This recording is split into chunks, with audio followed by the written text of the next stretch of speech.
ఛావా మరాఠీ భాషలో పులిబిడ్డ. The great Chhatrapati Shivaji కుమారుడు, అతని వారసత్వాన్ని నిలిపిన యోధుడు శంభాజీ. విక్కీ కౌశల్ శంభాజీగా చేసిన ఆ సినిమా కథ భారతదేశ ఆధునిక చరిత్రలో ఒక గొప్ప మలుపు అని చాలా మందికి తెలియదు. ఆనాడు ఉన్మాద స్థాయిలో మత మార్పిళ్లు జరుగుతున్న కాలం. హిందూ ధర్మాన్ని ఎలాగైనా అంతం చేయాలని అప్పటి మొఘల్ రాజు ఔరంగజేబు కుట్రలు చేస్తున్న సమయం.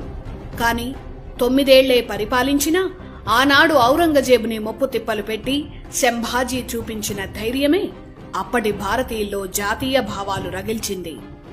అదే మొఘల్ సామ్రాజ్య పతనాన్ని శాసించింది.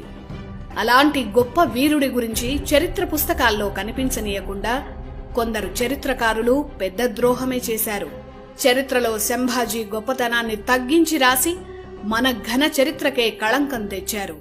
ఛత్రపతి శివాజీ తర్వాత మరాఠా సామ్రాజ్యం జెండాని చరిత్రలో నిలిచేలా ఎగిరేసిన గ్రేట్ వారియర్ ఛత్రపతి శంభాజీ అసలైన చరిత్రను ఇప్పుడు తెలుసుకుందాం.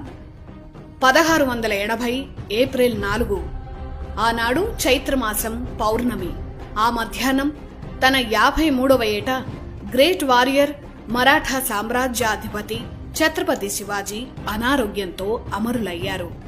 ఆనాటి దురాక్రమణదారులకు చుక్కలు చూపించి భారతదేశ సంస్కృతిని, హైందవ ధర్మాన్ని కాపాడిన యోధుడు, ఓటమి తెలియని వీరాధి వీరుడు ఛత్రపతి శివాజీ. దేశాన్ని దోచుకు తింటున్న మొఘలుల మెడలు వంచిన ధైర్యం ఛత్రపతి శివాజీ. అతని మరణం తర్వాత ఆ ధైర్యాన్ని కాపాడే వీరుడు ఎవరు అన్న చర్చ మొదలైంది. శివాజీకి 2 కుమారులు. వారిలో పెద్దవాడు శంభాజీ. శివాజీ రెండో భార్య సోయిరాబాయి కుమారుడు రాజారాం. 1680లో శివాజీ మరణించే నాటికి శంభాజీకి 25 ఏళ్లు. రెండవ కుమారుడు రాజారాంకి అప్పటికి 10 ఏళ్లే. అందువల్ల అతన్ని రాజుగా కూర్చోబెట్టలేదు. శివాజీ తర్వాత ఏం చేయాలో మంత్రిమండలికి అర్థం కాలేదు.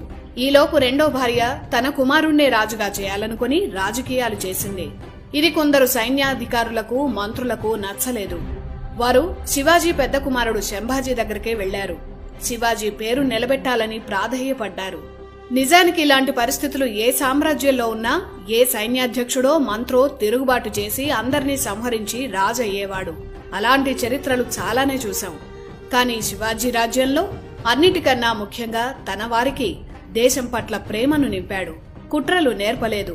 అందుకే శివాజీ అంత విశాలమైన మరాఠా సామ్రాజ్యాన్ని నిర్మించగలిగాడు. శివాజీ మరణం తర్వాత ఆ రాజ్యాన్ని చాలా సులువుగా దోచేయొచ్చని ఔరంగజేబు అనుకున్నాడు. కాని శివాజీ ఆత్మ తన కుమారుల్లో ప్రవేశించిందో లేదా ఆయన నమ్ముకు